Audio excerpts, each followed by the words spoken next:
नमस्कार। मैंने आपको अगली वीडियो में चैप्टर 1 आपको इतिहास पढ़ाया था, जो कि अब चैप्टर 2 मैं आपको यहाँ पे बताने वाला हूँ कि नागभट्ट की उपलब्धियाँ। चैप्टर 1 में मैंने कुछ और बताया था, यहाँ पे अब नागभट्ट की उपलब्धियाँ बताने वाला हूँ कि कई शासकों ने प्रस्तावित अपने उपलब्धियों का बखान किया है। आपने पिछले साल गुप्त शासक समुद्रगुप्त की परिस्थिति के बारे में पढ़ा है। संस्कृति में लिखे गए ग्वालियर मध्य प्रदेश में पाई गई एक प्रशासित में प्रतिहार नरेश नागभट्ट के कामों का वर्णन है। आप यहाँ पे देख सकते हैं कि यहाँ पे संस्कृत में जो लिखी गई है, मध्य प्रदेश में पाई गई प्रशासनिक का वर्णन किया गया है, जो कि आंध्र सैभव और कलिंग का उड़ीसा का एक हिस्सा है। और वे राजा के आगे तभी धराशायी होते जब वे राजकुमार थे। उन्हें कन्नौज के शासक चंद्रयुद्ध के को विजयी किया था। उन्होंने वंग बंगाल का हिस्सा अंतर्गत का मध्य प्रदेश था। और इसका एक ये भी है कि इस अभिलेख में उल्लिखित इलाकों में से कुछ को मानचित्र में ढूंढने की कोशिश करें, और दूसरे राजाओं को भी इसी तरह दावे किए थे कि आपने विचार में ऐसे दावे उन्होंने किए थे। यहाँ पे देख सकते हैं कि मानचित्र बनाया गया है। राजा के लोग प्राय ब्राह्मणों को भूमि अनुदान के पुरस्कृत करते थे, तो ये ताम्रपत्र उल्लिखित होते थे जो कि भूमि पाने वालों को दिए जाते थे। जो भी भूमि पुरस्कृत करते थे और ताम्रपत्र को अभिलेख करते थे, तो आप देख सकते हैं कि ये ताम्रपत्र उनको भूमि पाने वालों को ऐसा दिया जाता था ताकि उसके पास एक मतलब उसके पास कोई कागजात या इस तरह का पट्टा हो जो कि वो उसका मालिक का दावा कर सके। तो इस तरह का होता था। और आप यहाँ पे देख सकते हैं कि भूमि के साथ साथ क्या दिया जाता था। उस समय जो शासक थे भूमि के साथ क्या क्या देते थे उसका बारे में विवरण किया गया है। तो यह चोलों के द्वारा एक भूमि अनुदान में तमिल भाग का एक अंश है।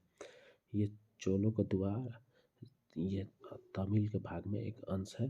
हमने मिट्टी के मेड़ों को बनाकर साथ ही कांटेदार झाड़ियाँ लगाकर भूमि की सीमाओं को चिन्हित कर दिया जाता था। इस भूमि पर यह चीज़ें फलदार वृक्ष, पानी, भूमि, बगीचे और फलोधन पेड़, कुएं, खाली जगह, चारागाह, एक गांव, बागी, चबूतरे, नहरें, खाइए, दलदली जमीन, हौज, अनार, मछलियों, तालाब, मधुमक्खी के छत्ते होने के गहरी झीलें जिसे भूमि मिलती थी पहले, तो उन सबको ये सारे चीज़ आपको मिलता था।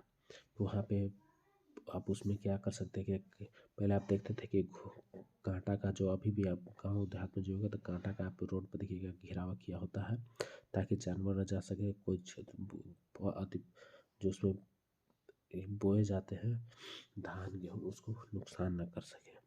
और उसमें पेड़ कुएं खाली जगह चारागाह के में रूप में किया जाता है, जिससे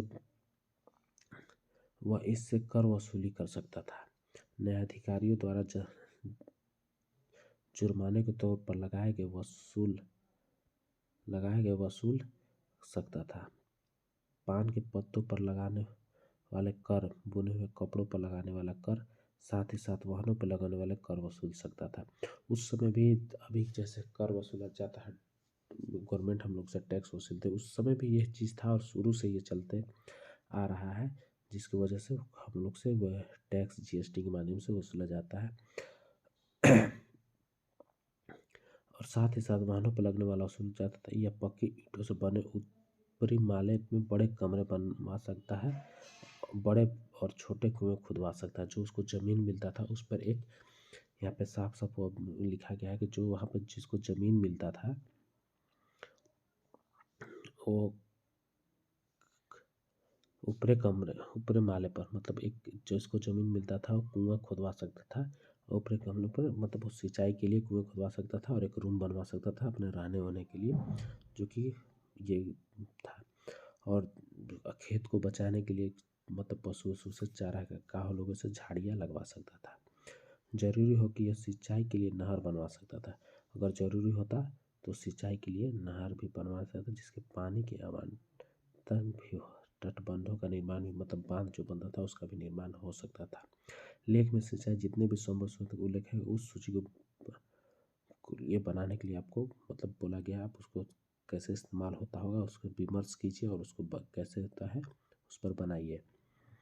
और यहाँ पर देखिएगा 12वीं शताब्दी में एक बहुत संस्कृत काव्य की रची थी, जिसमें